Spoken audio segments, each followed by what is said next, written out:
අද දවස ඔයාට මතකද ගෝඨාභය රාජපක්ෂ මාර්තු 30ක කියන දවස ඔයාට මතකද? මේ කතා කරන්නේ හිටපු ජනාධිපති ගෝඨාභය රාජපක්ෂටයි. ඔබට අද දවස ජීවිතේට අමතක වෙන්නේ නැහැ කියලා අපි හිතනවා.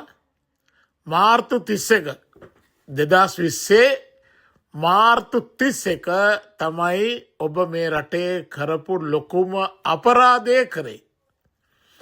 ඔබව අවුරුදු දෙකෙන් මේ රටේ මිනිස්සු ජනාධිපති ධූරයෙන් පන්නන්නට පළවෙනි වෙඩිමුරය කියන ඔබ විසින්ම ඔබ කරගත්තු අපරාධය ඔබ කරේ අද වගේ දවසක අවුරුදු 6කට කලින්.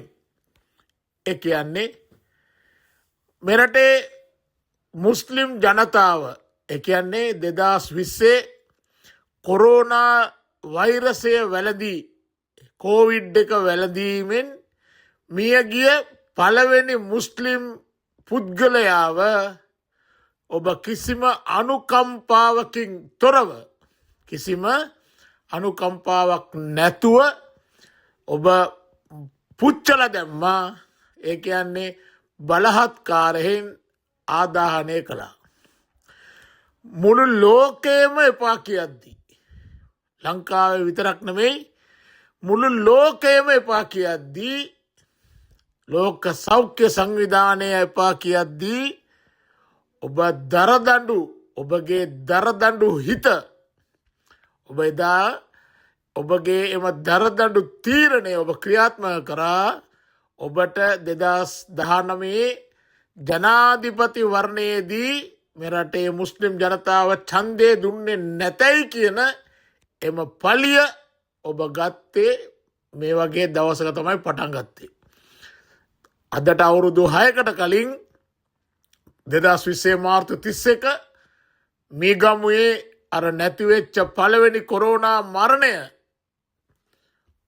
ඔබට ඔබ වටා හිටපු ජාතිවාදීන් කිහිප දෙනෙක්ව සතුටු කරන්නට එහෙම නැත්තම් ඔබට ඡන්දය දීපු බහුතර ජනතාව සතුටු කරන්නට ඔබ එදා ගත්තු එම තක්කඩි තීරණය එම දරදඬු තීරණය ඒ ජනතාව විසින්ම අවුරුදු දෙකකට පස්සේ ඔබ එලවන්නට හේතු වුණා.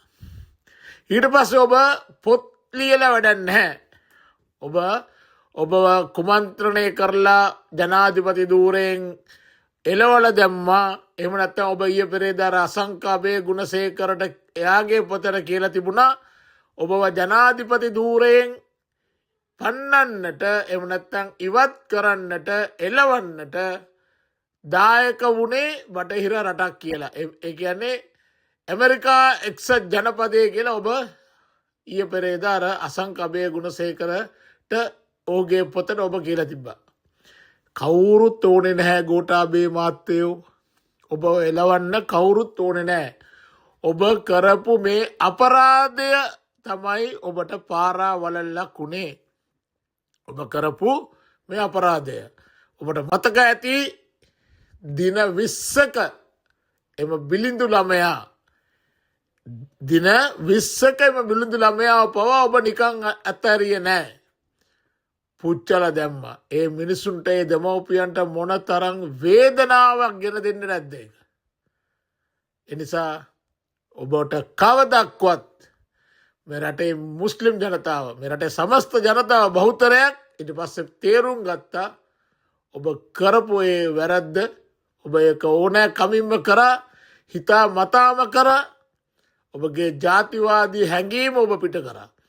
2019 පාස්කු ප්‍රහාරයෙන් පස්සේ මානසිකව සහ 2019 පාස්කු ප්‍රහාරයෙන් පස්සේ මානසිකව සහ ශාරීරික පීඩාවලින් දුක් විඳපු මුස්ලිම් ජනතාව මෙරටේ ඒකට උඩින් ඔබ 2020 කරපු ඊට වඩා භයානක දෙයක්. ඒකෙන් ඉතාමත්ම අපි මානසිකව කොයි වෙලාවේ පවුලේ මරණයක් වෙයිද ඒ මරණය පුච්චයිද කියන ඒ බය හැම මුස්ලිම් පවුලකටම තිබුණා. ඔබ කරපු වැරදි හින්දා ඔබ කරපුයම අපරාධයෙන්ද.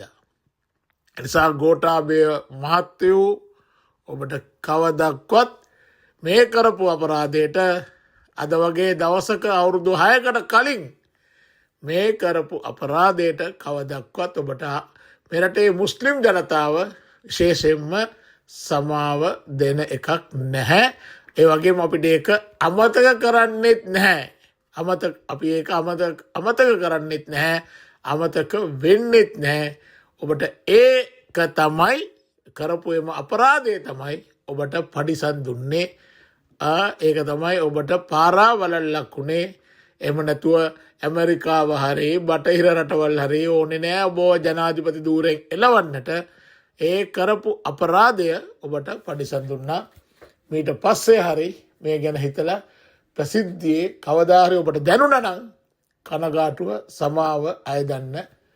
ඒක කියන්න තමයි අද මේ වීඩියෝ එක කරේ. බොහොම ස්තුතියි.